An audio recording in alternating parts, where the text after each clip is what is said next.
Hello aspirants. तो आज हम पढ़ाई करेंगे इकोनॉमिक्स के एक चैप्टर की, जिसमें हम पढ़ेंगे विभिन्न प्रकार के घाटे। तो घाटे मतलब डेफिसिट। ठीक है, तो डेफिसिट का मतलब क्या होता है? अगर जैसे आपका या किसी का भी आपको डेफिसिट चेक करना हो, आपके घर का बजट आप चेक कर रहे हैं, तो उसमें क्या होता है भाई? स्पेंडिंग होती है, खर्च। ठीक है, तो खर्च और अर्निंग, आय, कमाई, है ना। तो भाई इसका ये अंतर होता है। अगर ये खर्च ज़्यादा है, खर्च जो है किसी का ज़्यादा है, इनकम जो है कम है, तो उसे कहा जाएगा घाटा। ठीक है, तो इसी को कहा जाता है डेफिसिट। तो यही सेम जो है गवर्नमेंट के लिए भी है। अब लेकिन इसमें होता क्या है कि गवर्नमेंट जो है वो, तो इसमें जो है ऐसा होता है कि अब ये क्वेश्चन पूछा जाता है कि भाई गवर्नमेंट है वो घाटे का बजट जो है बनाती ही क्यों है। और ये ध्यान रखिए कि गवर्नमेंट जनरली घाटे का ही बजट बनाती है। एक क्वेश्चन जो है यूपीएससी में पूछा भी गया था कि सरकारें जो हैं साल दर साल, ठीक है, साल दर साल जो है घाटे का ही बजट क्यों बनाती हैं। तो घाटे का बजट यानी कि खर्चा जो है वो ज्यादा ही क्यों रखती हैं, उतना ही क्यों नहीं रखती जितना भाई उसकी इनकम है। तो यूपीएससी में पूछा था कि ये बनाने के पीछे रीजन क्या है। तो देखिए इसमें यहाँ पे दिया है रिड्यूस अनएम्प्लॉयमेंट, यानी बेरोजगारी कम करना। ठीक है, बेरोजगारी जो है वो खत्म करने का टारगेट होता है घाटे के बजट का। और ये जो है आप एक क्वेश्चन इससे मतलब इससे भी निकलता है कि भाई बेरोजगारी दूर करने के लिए सरकारें जो हैं घाटे का बजट बनाएं। ये थ्योरी दी थी कीन्स ने। ठीक है, एक बहुत पुराने इकोनॉमिस्ट हैं कीन्स। तो इन्होंने थ्योरी दी थी कि सरकारें जो हैं अगर घाटे का बजट बनाएं, यानी कि खर्चा अपना बढ़ा दें, यानी कि सरकार जो है अपना सरकारी व्यय बढ़ा दे, सरकारी खर्चा, तो इससे बेरोजगारी दूर हो सकती है। और क्या हो सकता है? इकोनॉमिक रिकवरी, यानी कि आर्थिक विकास। ठीक है, तो यूपीएससी के क्वेश्चन का यही आंसर था कि सरकारें जो हैं वो घाटे का बजट जो है साल दर साल क्यों बनाती हैं। तो बेरोजगारी दूर करने के लिए, आर्थिक विकास के लिए। ठीक है, तो ये सब पूछा जाता है आपसे। तो घाटे के बजट यानी कि इसका टारगेट यही होता है कि आर्थिक विकास हो देश का और अनएम्प्लॉयमेंट जो है वो कम हो। वो कैसे कम होगी? तो उसको देखिए, उसको मैं थोड़ा सा समझा देता हूँ आपको कि अगर घाटे का बजट बनाया जाता है तो उससे बेरोजगारी कम कैसे होती है या आर्थिक विकास होता कैसे है। हालांकि आपने पहले पढ़ा है थोड़ा सा, इससे पहले कुछ वीडियोस में मैंने ये चीज़ अच्छे से एक्सप्लेन की है, पर मैं थोड़ा सा एक्सप्लेन कर देता हूँ यहाँ पर। तो इसमें ऐसा होता है कि अगर सरकार जो है, जैसे गवर्नमेंट जो है अगर खर्च करती है, अब जैसे गवर्नमेंट खर्च क्या किस चीज़ में करेगी? गवर्नमेंट खर्च करेगी सड़क बनाने में। ठीक है, सड़क बनाएगी, पुल बनाएगी, या फिर जो है इंडस्ट्री को इस्टेब्लिश करेगी अपनी सरकारी पीएसयू, पब्लिक सेक्टर यूनिट। तो इन्हीं सब में जो है सरकारें खर्च करती हैं। तो अगर सड़क बनाती है सरकार, तो सड़क बनाने के लिए क्या लगेगा भाई? जो भी उसमें सामान लगता है, कच्चा माल, जैसे पत्थर वत्थर जो लगते हैं, ठीक है, सीमेंट लगता है। ठीक है, सड़क और पुल का समझ लेते हैं। तो दोनों चीजें जब बनाती है सरकारें, तो पुल तो बनेगा भाई, सड़क बनेगी तो पत्थर है, सीमेंट है, सरिया वगैरह लगता है। तो ये सब सरकार जो है खरीदेगी किससे? पब्लिक सेक्टर से ही, ओ सॉरी प्राइवेट सेक्टर से, यानी कि आम लोगों से, यानी कि जो इंडस्ट्री जो ये सब का काम करते हैं उनसे। तो सरकार जो है पैसा देगी उनको। तो जब इनको पैसा दिया है सरकार ने, तो ये पैसा जो है एक तरह से सिस्टम में ही तो इंक्लूड किया जा रहा है। इसको एक शब्द कहा जाता है क्राउडिंग इन, CROWDING, क्राउडिंग इन, यानी कि सिस्टम में पैसा पंप इन करना। और इसका ठीक उल्टा होता है क्राउडिंग आउट, यानी कि सिस्टम से पैसा निकाल लेना। ये भी पूछा जा सकता है आपसे कि क्राउडिंग आउट जो है उसमें क्या करती है सरकार? उसमें सरकार जो है मार्केट से, यानी सिस्टम से पैसा जो है निकाल के अपने पास रख लेती है। ठीक है, अब इसको उससे मत समझिएगा इन्फ्लेशन से, वो एक अलग कंसेप्ट है। यहाँ पर ये होता है कि जो संसाधन है एक तरह से जो प्राइवेट प्लेयर्स के लिए उपलब्ध होने चाहिए थे, वो गवर्नमेंट के पास चले जाते हैं। इसको कहा जाता है क्राउडिंग आउट। तो यहाँ पर क्या कर रही है गवर्नमेंट? क्राउडिंग इन कर रही है, यानी कि पैसा या संसाधन जो है प्राइवेट प्लेयर्स के पास भेजती है। अब इससे प्राइवेट प्लेयर्स क्या करेंगे? फिर जो है वो किसी को काम पे रखेंगे। इससे जो है सरिये का उद्योग बढ़ेगा, क्योंकि सरिये की डिमांड बढ़ रही है। सीमेंट का उद्योग बढ़ेगा, पत्थर का उद्योग बढ़ेगा, कर्मचारियों की डिमांड बढ़ेगी, मजदूरों की, इंजीनियर्स की, ठीक है, तो इन सब चीज़ों की जो है डिमांड बढ़ती है, तो इससे क्या होता है, बेरोजगारी दूर होती है। ठीक है, तो इसीलिए कहा जाता है कि अगर सरकार जो है अपना सार्वजनिक व्यय बढ़ाती है, यानी कि अपना खर्चा बढ़ाती है, तो उससे जो है आर्थिक विकास होने की संभावना ज़्यादा रहती है। ठीक है, और ये थ्योरी दी थी किसने, कीन्स ने। ये भी क्वेश्चन पूछा जा सकता है कि भाई कीन्स की थ्योरी जो है वो किस चीज़ के ऊपर आधारित है, सार्वजनिक व्यय के ऊपर, यानी पब्लिक। ठीक है, यानी कि जो सरकार जो है वो पैसा खर्च करे तो उससे जो है इकोनॉमी बूस्ट होती है। ठीक है, अब तक आप लोग थोड़ा सा समझ ही चुके होंगे, इकोनॉमी बूस्ट होती है। ठीक है, चलिए आगे बढ़ते हैं। अब इसमें हम पढ़ते हैं घाटे के प्रकार। तो विभिन्न प्रकार के जो घाटे हैं उनके प्रकार पढ़ते हैं हम। जो घाटों के प्रकार हैं, यानी सरकारी सिस्टम या बजटरी सिस्टम जो होता है हमारा, उसमें घाटों के प्रकार हैं। पहला है बजटरी डेफिसिट। ठीक है, दूसरा है राजकोषीय घाटा, फिस्कल डेफिसिट। फिर है राजस्व घाटा, रेवेन्यू डेफिसिट। और है प्रभावी राजस्व घाटा, इफेक्टिव रेवेन्यू डेफिसिट। ठीक है, तो देखिए इसके बारे में हम जानकारी अच्छे से लेंगे, तो घबराने की जरूरत नहीं है, अच्छे से समझिए, बिल्कुल सही से समझ में आएगा। ठीक है, फिर है अगला प्राथमिक घाटा। अब ये सोचा जा सकता है कि भाई ये इतने सारे घाटों के प्रकार क्यों हैं। ठीक है, तो ऐसा कोई भी सोच सकता है। तो इतने सारे घाटों के प्रकार इसीलिए हैं क्योंकि सबका टारगेट जो है, सब जो है कुछ अलग अलग चीज बताते हैं, सब अलग अलग चीजों के बारे में जानकारी देते हैं। ठीक है, सबसे जो है हमें अलग अलग जानकारी मिलती है। कोई जो है कुछ बताएगा, कोई किसी से जो है हमें कुछ पता चलेगा।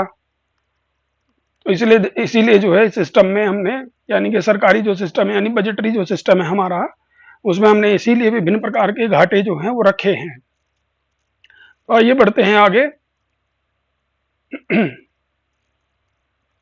तो सबसे पहले जानकारी लेते हैं बजटरी घाटे की, यानी बजटरी डेफिसिट। तो इसमें क्या होता है, कुल प्राप्ति माइनस कुल व्यय, यानी कि कुल कमाई सरकार की, कुल कमाई माइनस कुल खर्च। सिंपल भाषा में यही है इसका मतलब, कुल खर्च।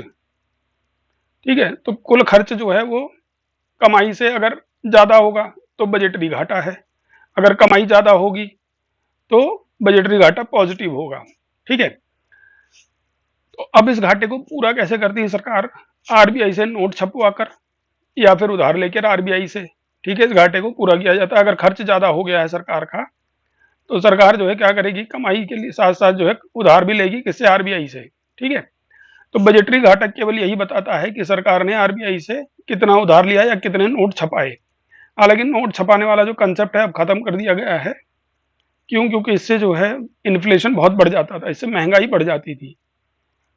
ठीक है, इन्फ्लेशन जो है बढ़ जाता था। क्यों क्यों बढ़ता होगा, सब आपने पढ़ा है कंसेप्ट। इससे इसलिए बढ़ता था क्योंकि जब आरबीआई मुद्रा छापता था, नोट छापता था, तो ये मुद्रा जो है मार्केट में जाती थी। ठीक है, तो मार्केट में जाने के बाद इसे कहा जाता था मुद्रा का प्रसार। तो जब मुद्रा मार्केट में जाती है तो सब जो है खर्च करने की ओर लालायित होते हैं, यानी कि सब सोचते हैं कि चलो पैसा खर्च करते हैं। तो मार्केट में कहे जाती है, पहले आम आदमी के पास जाएगी पैसे। ठीक है, आम आदमी के पास गए पैसे, और ये जो है फिर मार्केट में निकल जाता है खर्च करने।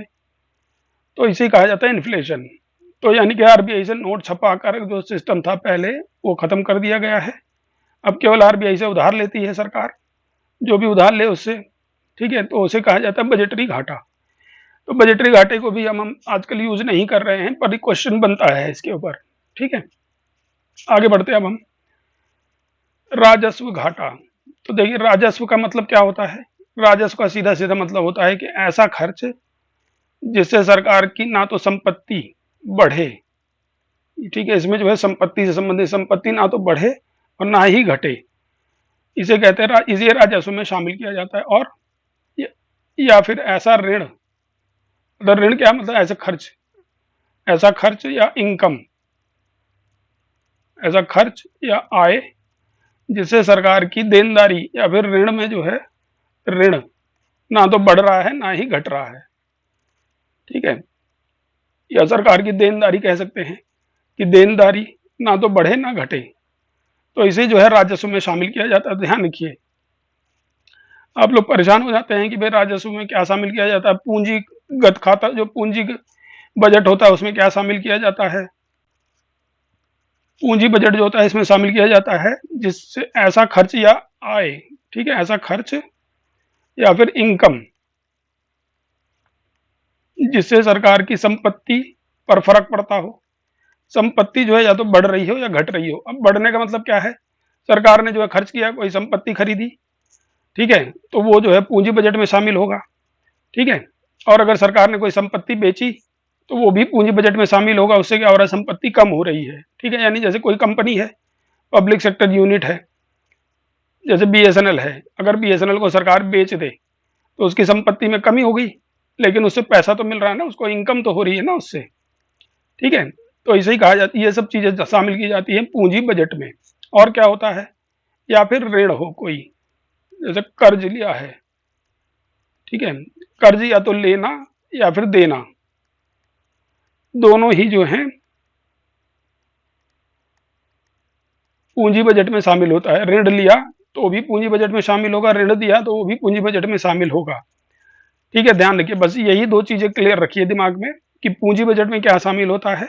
ऐसा खर्च या ऐसी इनकम जिससे संपत्ति बढ़ रही हो या फिर घट रही हो, ठीक है, या फिर ऐसा खर्च और ऐसी इनकम जिससे ऋण जो है बढ़ रहा हो या फिर कम हो रहा हो। कम होगा कैसे? जब किसी का ऋण चुका दिया सरकार ने, ठीक है। तो कंफ्यूज मत होइएगा, पूंजी खाता या पूंजी बजट जो है यही होता है।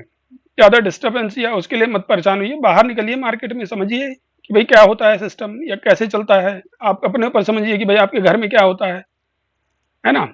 आपने किसी का कर्जा चुका दिया तो एक तरह से आप फ्री तो हुए, ठीक है, तो उसे जो है उसमें शामिल किया जाता है पूंजी बजट में, ठीक है। अब आगे बढ़ते हैं। अब हम राजस्व बजट में क्या शामिल होता है? राजस्व बजट में शामिल होता है ऐसे खर्च जिससे संपत्ति के ऊपर कोई फर्क नहीं पड़ रहा है, यानी रोजमर्रा के खर्च जैसे खाना पीना हो गया, सैलरी हो गई, जैसे संपत्ति पर कोई फर्क नहीं पड़ रहा है, ऐसे खर्च या फिर ऐसी इनकम। और जिससे ऋण पर कोई फर्क नहीं पड़ रहा है, ऋण ना तो बढ़ रहा है ना ही घट रहा है।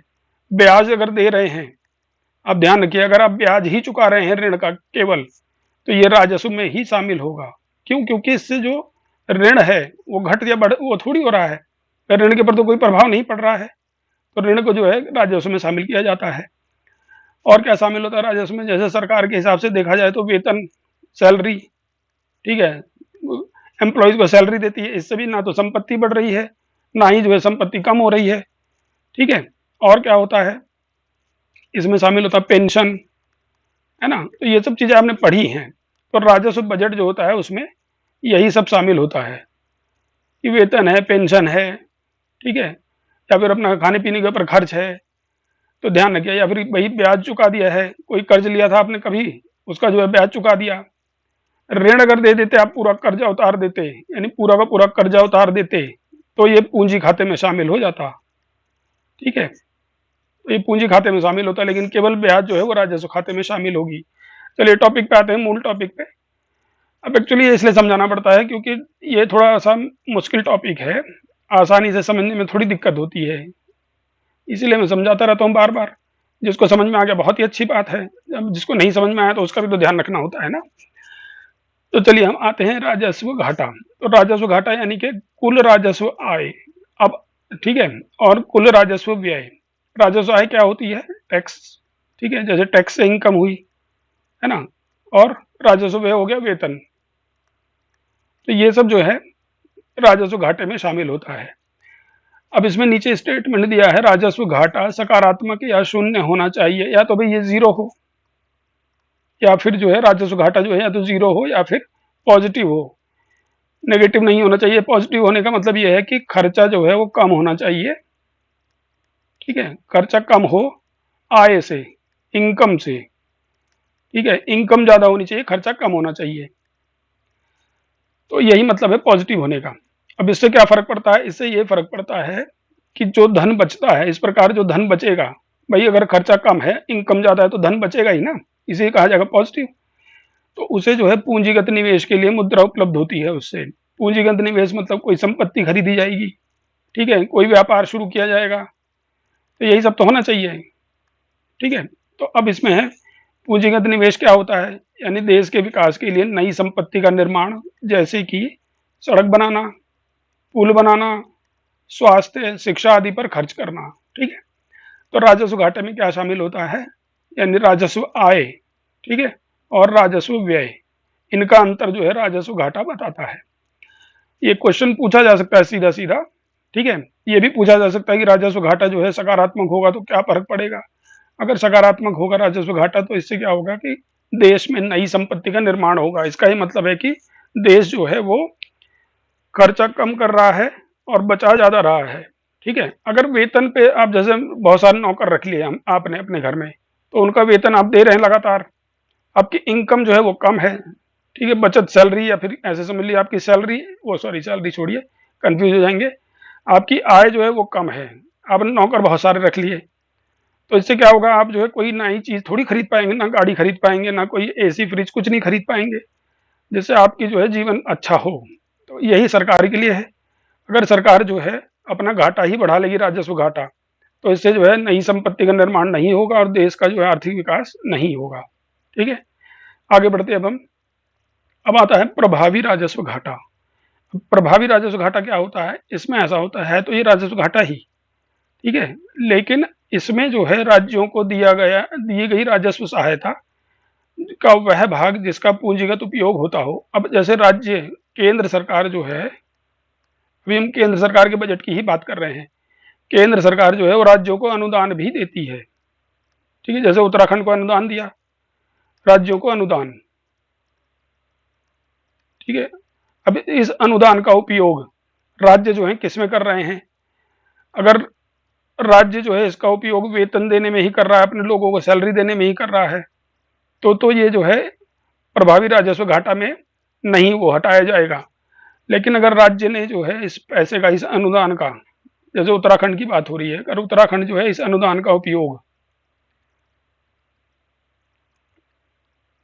अपने यहाँ सड़क बनाने में, ठीक है, या फिर पुल बनाने में करे, ठीक है, पूंजीगत निर्माण करने में, या फिर गांवों के विद्युतीकरण में करे, ठीक है, सड़क बनाने में करे, सिंचाई विकास में करे, स्वास्थ्य पे खर्च करे, शिक्षा पे खर्च करे, तो इस अनुदान को जो है राजस्व घाटे में से हटा दिया जाएगा और फिर इसे कहा जाएगा प्रभावी राजस्व घाटा। ठीक है, तो डेफिनेशन साफ साफ यहाँ पर यही कह रही है कि केंद्र सरकार जो राज्यों को अनुदान देती है, उस अनुदान का वह भाग जिसका उपयोग राज्य जो है वो अपने यहाँ पूंजीगत निर्माण के लिए कर रहा है। ठीक है, पूंजीगत निर्माण यानी कि सड़क निर्माण, ग्राम विद्युतीकरण आदि। ठीक है, तो ध्यान रखिए, ये सीधा सीधा पूछा जा सकता है कि भाई प्रभावी राजस्व घाटा जो है वो क्या बताता है। ऐसा क्वेश्चन भी आया है कई बार कि वो दे देंगे कि भाई प्रभावी राजस्व घाटा क्या है, और नीचे जो है प्रभावी राजस्व घाटा पूछ लिया आपसे, और नीचे साफ सीधा सीधा ये दे देंगे आपको, राजस्व घाटे में से राज्यों को अनुदान सहायता का वह भाग जिसका पूंजीगत उपयोग हुआ है हटाने के बाद। ठीक है, तो हम क्वेश्चन करेंगे इसके, खूब क्वेश्चन करेंगे, आप निश्चिंत रहिए, टॉपिक समझ लीजिए बस। ठीक है, थोड़ा सा टॉपिक समझिए, क्वेश्चन करेंगे तो प्रैक्टिस हो जाएगी बहुत बढ़िया से, और फिर जब प्रैक्टिस हो जाएगी तो क्वेश्चन आप अटेम्प्ट कर ही लेंगे। चलिए अब आगे बढ़ते हैं। अब हम, तो प्रभावी राजस्व घाटा हो गया, आगे बढ़ते हैं अब हम नेक्स्ट घाटे की ओर। अब देखिए, मैंने जैसे ही कहा था कि भाई हर घाटा जो है कुछ ना कुछ बताता है, अलग अलग इंफॉर्मेशन देता है। तो राजस्व घाटा क्या इंफॉर्मेशन दे रहा है? राजस्व घाटा ये इंफॉर्मेशन दे रहा है कि सरकार जो है वो ऐसा तो नहीं कर रही कि अपने जो रोजमर्रा के खर्च हैं उनको जो है बढ़ा रही है, उन्हीं के ऊपर ज्यादा खर्च कर रही है, ऐसा तो नहीं कर रही सरकार। तो राजस्व घाटा जो है ये बताता है। प्रभावी राजस्व घाटा क्या बताता है? वो ये बताता है कि भाई जो सरकार अनुदान दे रही है राज्यों को, है ना, तो जो राज्यों को अनुदान दे रही है उसको जो है राज्य किस चीज पर खर्च कर रहे हैं। राज्य जो अपने रोजमर्रा के खर्च पे कर रहे हैं, यानी डेली जो खर्च है उनका। ठीक है, कि भाई चलो हमारे जो मुख्यमंत्री हैं, सीएम साहब जो हैं, वो अपना कहीं दौरे पे जा रहे हैं, कहीं जो है उन्हीं के खाने पीने में खर्च हो रहा है, कहीं उनके लिए बंगला बन रहा है, इन्हीं सब चीजों के ऊपर खर्च हो रहा है, या फिर वेतन के ऊपर खर्च हो रहा है खूब, कि भाई सर हमारे जो मंत्री हैं सबने अपने पास पास जो है एक एक IAS अधिकारी जो है रख लिया है कि भाई हमारी जो है रणनीति बनाओ, हमारे लिए प्लानिंग प्लॉटिंग करो, ये सब काम कर दिया है। या फिर पूंजीगत खर्च हो रहा है, पूंजीगत, पूंजीगत मतलब सरकार जनता के ऊपर खर्च हो रहा है, एक तरीके से ऐसे समझ लिए, सड़क बनाई जा रही है, ठीक है, यही सब बताता है ये। तो आगे बढ़ते हैं नेक्स्ट घाटे की ओर, राजकोषीय घाटा। तो ये थोड़ा इंपॉर्टेंट माना जाता है क्योंकि अब ज्यादातर इसी चीज का उपयोग किया जाता है। इससे जो है ये सब पता चल जाता है कि सरकार की जो है पूर्ण देनदारी क्या है, यानी संपूर्ण देनदारी। अभी हम जानेंगे कि क्या होती है। तो देखिए राजकोषीय घाटा, फिजिकल डेफिसिट, इसका जो वो है फॉर्मूला क्या है, राजकोषीय घाटा इक्वल टू संपूर्ण व्यय माइनस संपूर्ण आय और उसमें से उधारी हटा दी जाए। यानी कि इसको एक्सप्लेन मैं अगर कर दूं इजी मेथड में, तो देखिए इसमें क्या हो रहा है, जो टोटल व्यय है, कुल खर्च, इसमें से जो है इनकम हटा के जो है घाटा आता है ना। साफ सीधी बात है, घाटे का तो यही मतलब है, यानी कि अगर व्यय और आय में अंतर जो है वही घाटा है। अब आय जो है किस तरीके से हो सकती है, थोड़ा ये भी समझ लीजिए। आय जो है ऐसे, इसको आय में क्या क्या शामिल किया जाता है। आय में जो है एक तो शामिल किया जाता है भाई जैसे कहीं से कमाई हुई, और क्या शामिल किया जाता है, किसी से उधार लिया है आपने, अगर आपने उधार लेके भी जो है आय में ही शामिल कर लिया है तो उसे भी तो आय में ही शामिल करेंगे, हाँ ठीक है, खर्च कर सकते हैं इसको। तो राजस्व घाटा समझने के लिए हमको जो है, यानी कि राजस्व घाटा निकालने के लिए हमें जो है ये करना पड़ता है कि उधारी जो है कमाई में से घटा दो आप, ठीक है। यानी कि जो भी आपकी उधारी है सरकार की, खास तौर से समझिए जो भी सरकार की उधारी है उसको आय में, इनकम में से हटा दो, फिर जो है व्यय में से घटाओ आप इनकम। अब ठीक है, यानी कि यहाँ पर ही क्या हो रहा है, व्यय यानी खर्च, खर्च में से ऐसी आय जो बिना उधारी के हो, ठीक है, ऐसी आय जिसमें से उधारी हटा रखी हो। साफ साफ समझ में आ रहा है, उधारी जो है जिसमें से हटा चुकी हो हम, तो ऐसी आय केवल उसे ही हम व्यय में से घटाएंगे, उसे ही खर्च में से घटाएंगे, तब जो मिलेगा हमको उसे कहते हैं राजकोषीय घाटा। साफ समझ में आ गया। आगे बढ़ते हैं अब इसमें जो है क्या बताया जाता है, राजकोषीय घाटा जो है सरकार की संपूर्ण देनदारी बताता है, ठीक है। संपूर्ण देनदारी यानी कि सरकार के ऊपर जो है कुल कितनी देनदारी बनती है। सरकार जो है कहाँ से उधार लेती है, घरेलू और विदेशी ऋण। घरेलू ऋण क्या होता है, जैसे कि लघु बचत स्कीम है, यानी कि जैसे पीएफ का पैसा है, ये भी एक तरह सरकार के ऊपर उधारी है, देनदारी है। और क्या है, आरबीआई से पैसा लिया है सरकार ने, ये भी घरेलू उधारी है ना। और विदेशी क्या हो सकता है, विदेशी जैसे आईएमएफ है, आईएमएफ से जो है कर्जा लिया, या फिर वर्ल्ड बैंक से कर्जा लिया, ठीक है, या फिर किसी और व्यक्ति से कर्जा लिया, जैसे चीन से कर्जा ले लिया, श्रीलंका जैसी सरकारों ने, है ना। तो ये सब जो है किसमें शामिल होता है, विदेशी ऋण में। तो राजकोषीय घाटा जो है वो क्या बताता है, ये बहुत इंपॉर्टेंट लाइन है। राजकोषीय घाटा बताता है सरकार की संपूर्ण देनदारी, ठीक है। यहाँ पर ये समझने के लिए है बस सबसे इंपॉर्टेंट चीज, कि क्वेश्चन ये पूछा जा सकता है राजकोषीय घाटा क्या है। तो राजकोषीय घाटा ये बताता है कि सरकार जो है उसकी पूरी की पूरी देनदारी क्या बनती है। देनदारी का मतलब यहाँ पे केवल ऋण ही नहीं है, पीएफ का पैसा है जो है, जैसे जो भी एम्प्लॉय, जैसे आपकी नौकरी लगेगी सरकारी, तो आपका जो पीएफ का पैसा है वो सरकार के पास जमा होता है। आप उस पीएफ के पैसे को कभी भी निकाल सकते हो, तो वो सरकार की देनदारी है। ऐसा नहीं कि सरकार ने वो पैसा लिया और ठीक है चलो भूल जाओ, तो वो सरकार के ऊपर देनदारी बनती है कि भाई सरकार देगी किसी को, जिसका भी है वो पैसा, उसे ही कहा जाता है देनदारी, ठीक है। जैसे आपके पास, अभी आपके पास किसी ने अपना पैसा रखा है कि भाई ये पैसा जो है मुझको जब जरूरत होगी तब आप दे देना, तो इससे देनदारी तो होगी आपकी है, आपने उसे खर्च कर दिया है तब भी आपको दिन लौटाना तो है ही वो, ठीक है। तो राजकोषीय घाटा क्या बताता है, सरकार की संपूर्ण देनदारी।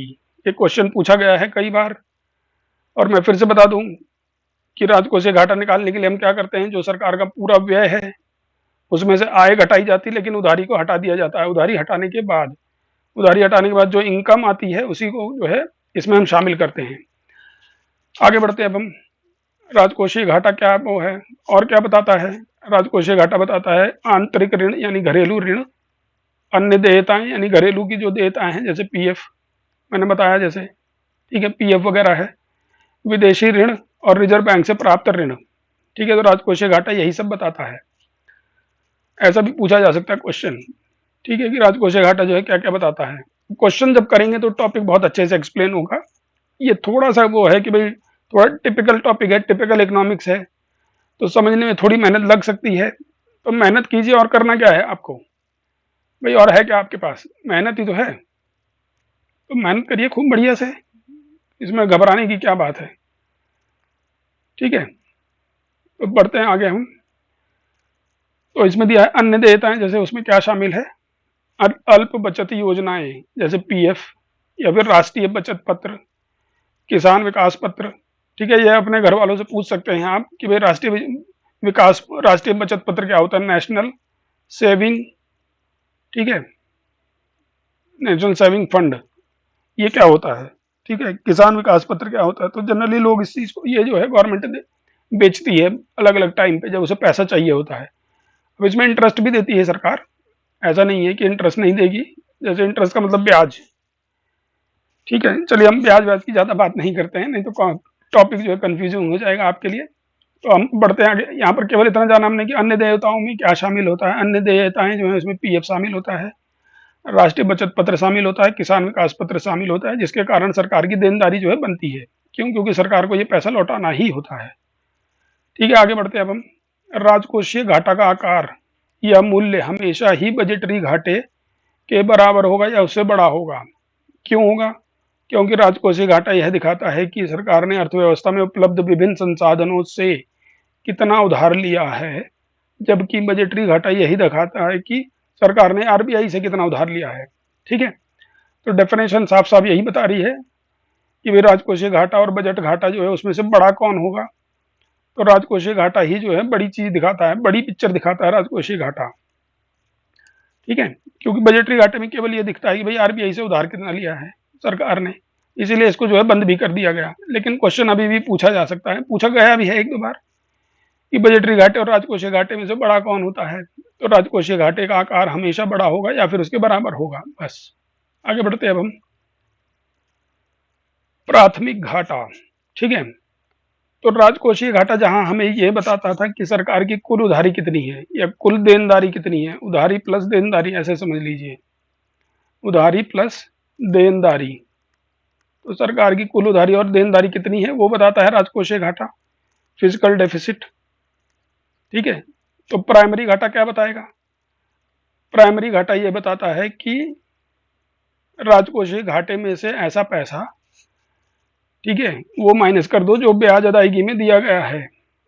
क्यों? क्योंकि ब्याज अदायगी में जो पैसा खर्च हो रहा है वो एक तरह से अनावश्यक नहीं है। और सबसे बड़ी बात यह है कि वो जो है, यहाँ पे लिखा है साफ साफ कि वो सरकार द्वारा जो ऋण पर किया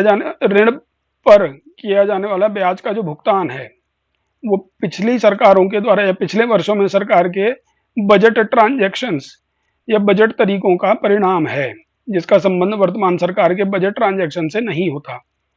ठीक है, तो इसीलिए जो है इसे उसमें से माइनस कर देते कि भाई ये तो पिछली बार की गलतियां हैं, ये पिछली बार के जो है व्यवहार हैं, पिछली बार क्या जरूरत थी सरकार को जो भी लिया होगा उधार, अब की बार उसे जो है इस चीज के लिए सजा ना दी जाए। इसलिए वर्तमान बजट व्यवहार से उत्पन्न घाटे को ज्ञात करने के लिए हम राजकोषीय घाटे में से ब्याज अदायगी निकाल देते हैं। यानी कि जैसे अब सपोज करो 2020 में सरकार ने उधार लिया, मान लिया कोई ऋण लिया है 2020 में। अब 2024 का जब बजट बनाया जा रहा है तो 2024 के बजट में उसने जो है इसका ब्याज चुकाया है। ठीक है, तो ये ब्याज तो देना ही था सरकार को। अब इस ब्याज को अगर आप जो है घाटे में शामिल कर ले रहे हैं, घाटे में शामिल अगर कर रहे हैं, तो इससे क्या होगा कि इससे हमें चीज क्लियर नहीं होगी कि 2023 में या 2024 में, ठीक है, 2024 में जो सरकार है वो किस तरीके से काम कर रही है। 2024 में सरकार जो है वो उधार ले रही है या ठीक तरीके से काम कर रही है, अपना तरीका जो है उसने बदला है, अपने आप को जो है संभाला है, खर्च कम किया है, ये सब नहीं पता चलता है हमको। तो इसलिए हमें प्राथमिक घाटा यानी प्राइमरी डेफिसिट निकालना होता है कि भैया जो ब्याज अदायगी हैं, जो पिछले सालों की गलतियां हैं, उनको जो है हटा दिया जाए, तब हमें ये पता चल जाए कि सरकार इस बार जो है ठीक से चल रही है कि नहीं चल रही है। ठीक है, तो ये ध्यान रखिए। तो इसीलिए जो है प्राइमरी घाटा यही बताता है कि सरकार जो है इस साल ठीक से चलेगी कि नहीं चलेगी, इस बार जो है अच्छे से काम कर रही है कि नहीं कर रही है, कहीं इस बार भी खर्चा तो नहीं कर रही खूब दबा के। ठीक है, तो यही बताता है प्राइमरी घाटा। यहाँ पे डेफिनेशन भी लिखी है, इसको आप आराम से पढ़ सकते हैं, क्वेश्चन भी बन सकता है इस पे कि वो कौन सा घाटा है जिससे केवल और केवल ये पता चलता है हमें कि सरकार जो है वो वर्तमान समय में अपने व्यवहारों को या अपने ट्रांजैक्शंस को उसने जो है संभाला है, यानी कि इस बार जो है वो ठीक से चल रही है, तो वो घाटा बताता है प्राथमिक घाटा। ये हमें बताता है कि सरकार जो है वर्तमान में ठीक व्यवहार कर रही है कि नहीं कर रही है।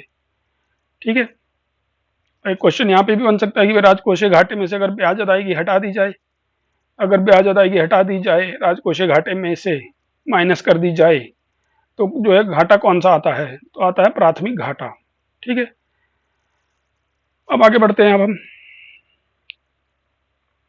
चलिए अब देखिए अर्थोपाय अग्रिम, ये एक लास्ट है कंसेप्ट इसका, तो थोड़ा सा पेशेंस रख के समझ लीजिए।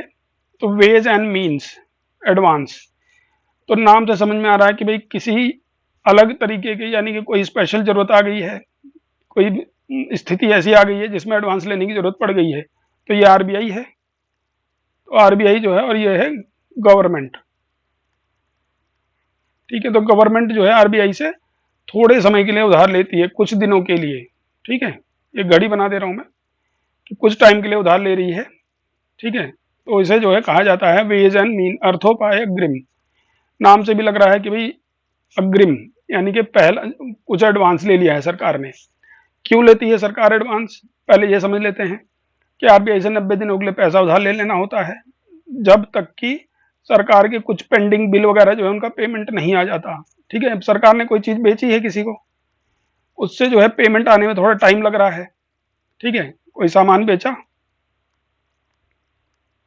कोई वस्तु बेची गवर्नमेंट ने, किसी को कुछ भी सर्विसेज दी, नहीं तो किसी व्यक्ति को या किसी कंपनी को, ठीक है व्यक्ति समझ लेते चलिए, किसी व्यक्ति को जो है सरकार ने कोई वस्तु बेची, अब इसका पैसा आने में थोड़ा टाइम लग रहा है। अब इस बीच में जो खर्चा है वो तो करना ही करना है सरकार को। इतने टाइम में जो पैसा इस टाइम में इस टाइम गैप में जो पैसा खर्च होना है, यानी सरकार को जो है वेतन देने हैं, सरकार को जो है कहीं और काम चल रहा है उसका काम करना है, तो उस काम को पूरा करने के लिए आरबीआई से 90 दिन के लिए उधार ले लेती है पैसा। ठीक है, अब ये काम जो है, ये ध्यान रखिए, यहाँ पे एक क्वेश्चन बनता है कि सेंट्रल गवर्नमेंट भी ले सकती है आरबीआई से उधार, और स्टेट गवर्नमेंट भी ले सकती है, यानी राज्य सरकारें भी लेती हैं। ठीक है, तो यानी वेज एंड मीन्स एडवांस जो है वो, अगर क्वेश्चन पूछा जाए कि केवल राज्य सरकारों वो केवल केंद्र सरकारों के लिए उपलब्ध है क्या, तो नहीं, ये जो है सेंट्रल गवर्नमेंट के लिए भी है सुविधा और स्टेट गवर्नमेंट के लिए भी है। ठीक है, फिर उसके बाद भाई ये पूछा जाए कि भाई क्या इसके ऊपर इंटरेस्ट पे किया जाता है, बिल्कुल किया जाता है, जो रेपो रेट है। ठीक है, यानी कि आरबीआई का जो उधार देने का मेथड है, आरबीआई जो है उधार देता है बैंकों को, वही रेट जो है इसके ऊपर भी अप्लाई होता है। ठीक है, आरबीआई जिस ब्याज रेट से, मतलब इंटरेस्ट रेट जो है, रेपो रेट उसी तो कहते हैं, आरबीआई जो है किसी बैंक को जिस रेट से उधार देता है पैसा, उसी कहते हैं रेपो रेट। तो यही रेपो रेट अप्लाई होती है गवर्नमेंट के लिए भी, जब आरबीआई उधार देता है तो। ठीक है, ये भी एक क्वेश्चन बनता है। फिर आगे अगला पॉइंट क्या है इसमें, अगला पॉइंट यह है कि इस उधार को सरकार के राजकोषीय घाटे में शामिल नहीं किया जाता। ठीक है, तो इस उधार को सरकार के राजकोषीय घाटे में शामिल नहीं किया जाता, तो ये भी क्वेश्चन है। तो यूपीएससी या स्टेट पीसीएस में कहीं पे भी पूछा जा सकता है, ये तीनों पॉइंट जो है क्वेश्चन है। फिर एक क्वेश्चन ये बनता है कि इसकी शुरुआत कब की गई, तो 1997, 1 अप्रैल 1997 से एड हॉक ट्रेजरी बिल के स्थान पर इसकी शुरुआत की गई है। ठीक है, एड हॉक ट्रेजरी बिल ऐसा होता था कि सरकार जो है एक बॉन्ड पेपर जो है वो दे देती थी आरबीआई को, बॉन्ड के समझ लीजिए इसको। ठीक है, बॉन्ड यानी कि हम इतना पैसा जो है आपसे उधार ले रहे हैं और इतने रेट ऑफ इंटरेस्ट पे ले रहे हैं, और इसको जब मन करेगा तब लौटा देंगे हम। ठीक है, तो आज जनरली गवर्नमेंट जो है लौटाती नहीं थी आरबीआई को पैसा, तो आरबीआई क्या करता था, इस बॉन्ड को मार्केट में बेच देता था। आरबीआई के पास रहता ही था ये बॉन्ड, और आरबीआई इस बॉन्ड को जो मार्केट में बेच देता था खुले बाजार में। हम पढ़ते ही थे, खुले बाजार की प्रक्रियाएं आपने पढ़ाई है, ओपन मार्केट ऑपरेशंस। ठीक है, तो इससे क्या होता था कि मार्केट में इन्फ्लेशन बढ़ जाती थी या फिर कम हो जाती थी। ठीक है, इन्फ्लेशन या तो बढ़ जाती थी या कम हो जाती थी, तो मार्केट के ऊपर बहुत अधिक प्रभाव पड़ता था इससे। तो इसीलिए एड हॉक ट्रेजरी बिल का जो सिस्टम था उसको खत्म कर दिया गवर्नमेंट ने। ठीक है, और उसकी जगह जो है क्या शुरू किया, वेज एंड मीन एडवांसेस, अर्थोपाय अग्रिम। ठीक है, इसके नाम से ही समझ रहा है कि भाई समझ लीजिए कि कुछ पैसा जो है उधार लिया जा रहा है कुछ समय के लिए आरबीआई से गवर्नमेंट। और कौन कौन सी गवर्नमेंट उधार ले सकती है, केंद्र सरकार ले सकती है, और राज्य सरकार भी ले सकती हैं, राज्य सरकारें। अब एक क्वेश्चन ये बनता है कि क्या केंद्र सरकारें और राज्य सरकारें उतना ही मतलब सॉरी, क्या सभी राज्य सरकारें सेम मात्रा में पैसा ले सकती हैं? अगर आपसे ये पूछ लिया जाए यूपीएससी में या फिर स्टेट पीसीएस में, ठीक है, कि भाई राज्यों को जो है वेज एंड मीन्स एडवांस के तहत कितना जो है एडवांस मिल सकता है, तो ये राज्य की इकोनॉमी के ऊपर डिपेंड करता है। यानी कि अगर यूपी की बात कर रहे हैं तो यूपी जो है वो ज़्यादा एडवांस ले सकता है, ठीक है, और उत्तराखंड जो है छोटा स्टेट है, इसको कम मिलेगा एडवांस, ठीक है। ये वही बात है कि जिसकी जैसी इमेज वैसा उसको पैसा, वैसा ही उसको एडवांस, कि भाई ठीक है चलो तुम्हारी इमेज बहुत बढ़िया है यूपी की, कि भाई आप बड़े राज्य हो, आपके पास इकोनॉमी बड़ी है, तो आपको जो है ज़्यादा एडवांस मिल जाएगा। उत्तराखंड एक छोटा राज्य है, इसको कम एडवांस मिलेगा। तो एक यूपीएससी का क्वेश्चन यहाँ पे बन जाता है, ये पूछा जा सकता है, बहुत इंपॉर्टेंट क्वेश्चन है, बहुत इंपॉर्टेंट टॉपिक है। तो चलिए अब कुछ क्वेश्चंस ट्राई करते हैं। तो सबसे पहला क्वेश्चन है कि यदि प्राथमिक घाटा शून्य है तब उधार की राशि क्या होगी? ये उत्तराखंड पीसीएस 2021 में पूछा गया प्रश्न है। तो ध्यान रखिए, प्राथमिक घाटा क्या है? प्राथमिक घाटे का सीधा सीधा मतलब है राजकोषीय घाटा। अभी डेफिनेशन आपने लास्ट में पढ़ी है, दोबारा पढ़ेंगे समझ में आ जाएगा अगर कंफ्यूजन है तो। माइनस ब्याज भुगतान, ठीक है, ये डेफिनेशन आपने पढ़ी है कि राजकोषीय घाटा माइनस ब्याज भुगतान, प्राइमरी डेफिसिट इक्वल टू राजकोषीय घाटा माइनस ब्याज भुगतान। और राजकोषीय घाटा क्या पढ़ा था? तो देखिए, जनरली क्वेश्चन पूछने वाला जो एग्जामिनर है उसे पता है कि भाई कहाँ पे जो है क्वेश्चन बन रहा है, कहाँ पे मुझे पूछना है। अब उसने एक ही क्वेश्चन में सब चीजें पूछ ली आपसे। राजकोषीय घाटा भी पता होना चाहिए आपको। अब राजकोषीय घाटा क्या होता है? बेसिकली सरकार की कुल उधारी बताता है ये, ठीक है। आपने अच्छे से अभी पढ़ा है कि राजकोषीय घाटा क्या बताता है, फिजिकल डेफिसिट, या राजकोषीय घाटा क्या बताता है, सरकार की कुल उधारी, ठीक है, सरकार की कुल उधारी। तो सरकार की कुल उधारी जो है वो बताता है राजकोषीय घाटा।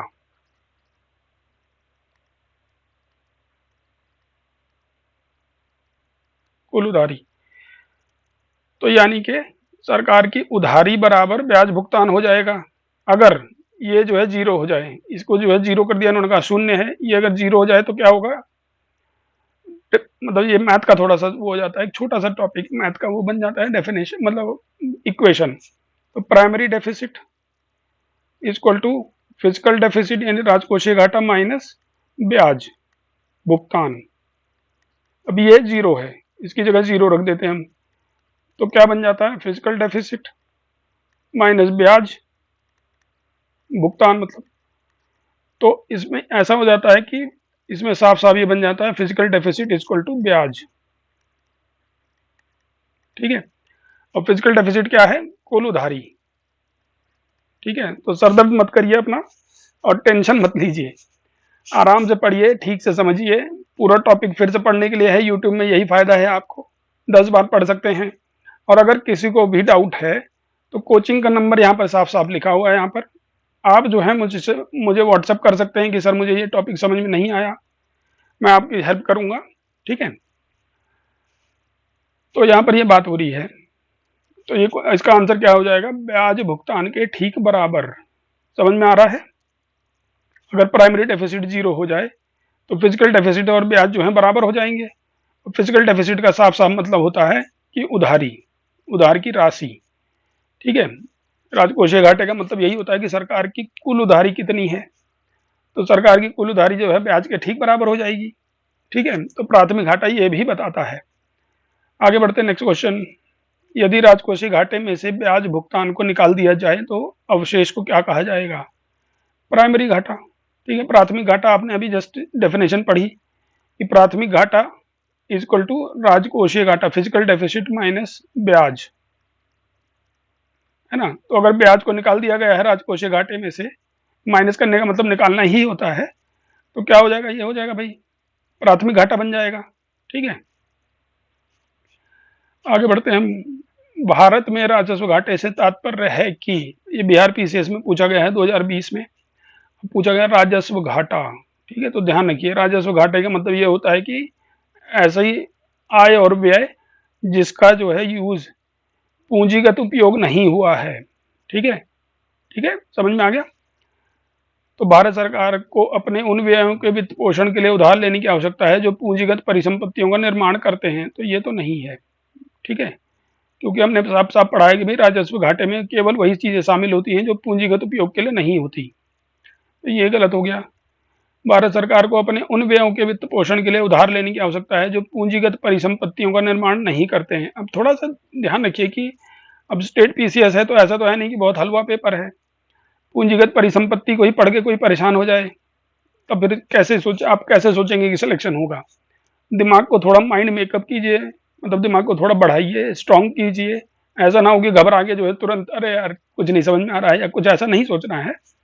बढ़िया तरीके से लगिए, सब समझ में आएगा अच्छे से। एक बार, दो बार, तीन बार पढ़िए। करना क्या है, आपको पढ़ना ही तो है।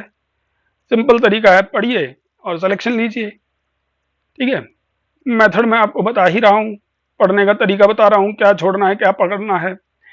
तो यही आंसर इसका ठीक होगा कि भारत सरकार के उन व्ययों के वित्त पोषण के लिए उधार लेने की आवश्यकता है जो पूंजीगत परिसंपत्तियों का निर्माण नहीं करते हैं। अब उधार लेने की आवश्यकता क्यों है? क्योंकि इन्होंने कहा कि राजस्व घाटा। तो राजस्व घाटे का मतलब क्या है? उस घाटे को पूरा करने के लिए उधार चाहिए। और वो उधार क्यों चाहिए? क्योंकि वो मतलब वो खर्च जो है कहाँ हो रहा है? पूंजीगत परिसंपत्तियों के निर्माण पे नहीं हो रहा है। ठीक है, अब स्टेटमेंट अगला क्या है? भारत सरकार को आरबीआई से सरकारी प्रतिभूतियों के बदले उधार लेने की आवश्यकता है, ये नहीं है। अंतर्राष्ट्रीय वित्त संस्थानों से उधार लेने की आवश्यकता है, नहीं है। तो यही जो है सबसे सही सटीक जो है इसका एक्सप्लेनेशन है। आगे बढ़ते हैं नेक्स्ट क्वेश्चन की ओर। भारत के केंद्रीय बजट में राजकोषीय घाटे का तात्पर्य है। ठीक है, तो केंद्रीय बजट की झारखंड पीसीएस में पूछा गया प्रश्न है, राजकोषीय घाटे का तात्पर्य क्या है? आपने अभी पढ़ा है डेफिनेशन, आराम से थोड़ा शांत होकर पढ़िए स्टेटमेंट्स। भारतीय रिजर्व बैंक के केंद्र सरकार भारतीय रिजर्व बैंक से केंद्र सरकार के उधार में शुद्ध वृद्धि, तो ये तो नहीं होता है। ठीक है, केवल रिजर्व बैंक से उधार में वृद्धि हो, ठीक है, तो ऐसा नहीं होता। आगे बढ़ते हैं, चालू खर्च और चालू आय में अंतर। अब देखिए, चालू का मतलब यहाँ पर राजस्व से ही है इनका। ठीक है, रेवेन्यू से, राजस्व। चालू का मतलब यहाँ पर राजस्व है, तो ये भी नहीं है क्योंकि ये तो राजस्व घाटा आ जाता। तो ये दोनों तो नहीं हुए। राजकोषीय घाटा बताता है कि सरकार को अपने खर्चों को पूरा करने के लिए कितने और पैसों की जरूरत है या कितने संसाधनों की जरूरत है। तो ये बिल्कुल ठीक स्टेटमेंट है, ज्यादा मुश्किल नहीं है। बस थोड़े क्वेश्चन अटेम्प्ट करेंगे, चीजें जो है याद हो जाएंगी अच्छे से, है ना भाई। परेशानी आपको परेशानी इसी में तो हो रही होगी कि भाई प्राइमरी डेफिसिट क्या है, फिजिकल डेफिसिट क्या है ना, प्रभावी रेवेन्यू डेफिसिट क्या है, यानी राजस्व घाटा क्या है, प्रभावी राजस्व घाटा क्या है, फलाना ढिमाका। ये सब कंफ्यूजन है आपके लिए। पर कई बार पढ़े, वीडियो देखें, दो तीन बार, चार बार, हर चीज एकदम बढ़िया से क्लियर हो जाएगी। ठीक है, बिल्कुल डिस्टर्ब नहीं होना है। अब अगर सोचेंगे भाई एक ही बार वीडियो देख लिया तो अब तभी जो है सब समझ में आ जाए, तो कैसे होगा? आप खुद ही बताइए। इतना आसान टॉपिक या इतनी आसान चीजें तो नहीं पूछता है पीसीएस या यूपीएससी कि आप जो एक बार पढ़ें और समझ जाएं। तो ध्यान रखिए कि दो तीन बार, चार बार वीडियो देखिए, थोड़ा सा समझिए, नोट्स बनाइए, रुक रुक के पढ़िए। तब भी अगर समझ में ना आए तब तो बात है कि भाई चलो ठीक है भाई, दिक्कत है कुछ। ठीक है, कि भाई दिमाग ही कम है। तो चलिए, खैर ऐसा होगा नहीं, लेकिन दिमाग अच्छा है आपका। आगे बढ़ते हैं, मुद्रीकृत घाटे और बजट घाटे का जोड़। तो ये भी नहीं है। तो आंसर केवल यही है कि राजकोषीय घाटा यही बताता है कि भाई सरकार को अपना खर्च पूरा करने के लिए कितने पैसे की जरूरत है। ठीक है, चलिए, तो मिलते हैं नेक्स्ट वीडियो में। तब तक के लिए आपका बहुत बहुत धन्यवाद।